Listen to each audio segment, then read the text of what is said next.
85.94%, almost 3% pole percentage పెరిగింది. Right, సుందర విజయ్ కుమార్ గారు మీకు వ్యక్తిగతంగా కూడా సుపరిచితులు.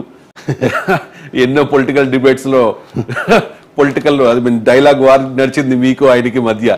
సో ఎలా మిత్రులే, బయట మిత్రులే నాకు తెలుసు. ఒకటి, ఇతను ఎన్నో సంవత్సరాల నుంచి ఒక ఆపర్చునిటీ కోసం ఎదురు చూస్తున్న వ్యక్తి సుందరపు విజయ్. అండ్ కన్నబాబు గారు యోధుడు, ఎప్పటి నుంచో రాజకీయాల్లో ఆరితేరిన మనిషి. ఇతను కష్టాల కడల్లో ఈసారి ఇతను సీట్ కూడా సాధించుకున్నాడు. గ్రౌండ్ వర్క్ ఎప్పటి నుంచో కష్టపడి చేస్తున్నాడు. ఇక్కడికి వస్తారండి ఎలమంచిలో కాపు సామాజిక వర్గం 30% అండ్ ఎస్సీ సామాజిక వర్గం 8%, గవర 24% అండ్ ముస్లిం సామాజిక వర్గం 3%, ఎస్టీ 3% ఉన్నారు. అలాగే అదర్ క్యాస్ట్ 5% ఉన్నారు. అదర్ బీసీ క్యాస్ట్ 19% ఉన్నారు. యాదవ్ సామాజిక వర్గం 4% ఉన్నారు. ఇక్కడ మీకు గమనిస్తే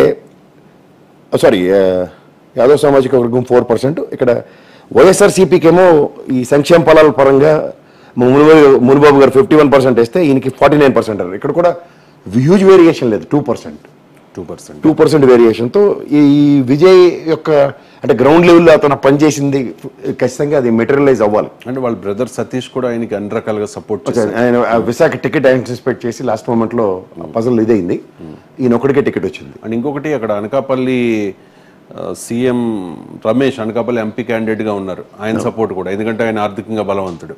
అంటే ఇక్కడ గవర్ సామాజిక వర్గం 24% అండ్ కాప్ సామాజిక వర్గం 30% వైటల్ రోల్ ప్లే చేస్తున్నాయి.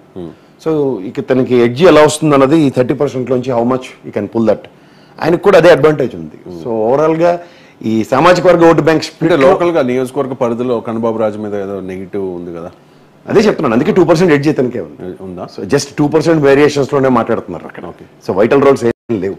అంటే కూటమి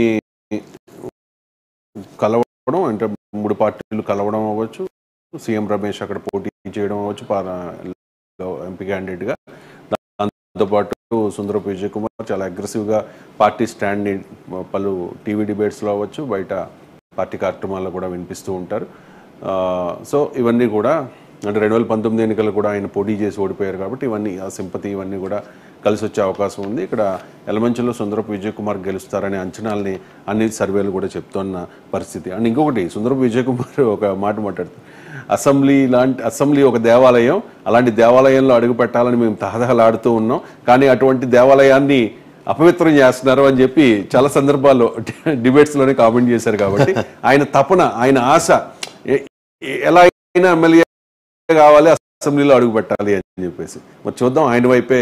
సరే, ఆర్థికంగా చాలా గట్టిగా దెబ్బతిన్న వ్యక్తి కూడా, ఆర్థికంగా కూడా చాలా గట్టిగా త్యాగమూర్తి ఏదో అంటారు గతంలో త్యాగాల మీద సరే టికెట్ రావడం, రైట్, సార్లు వేరే పార్టీలో అతనికి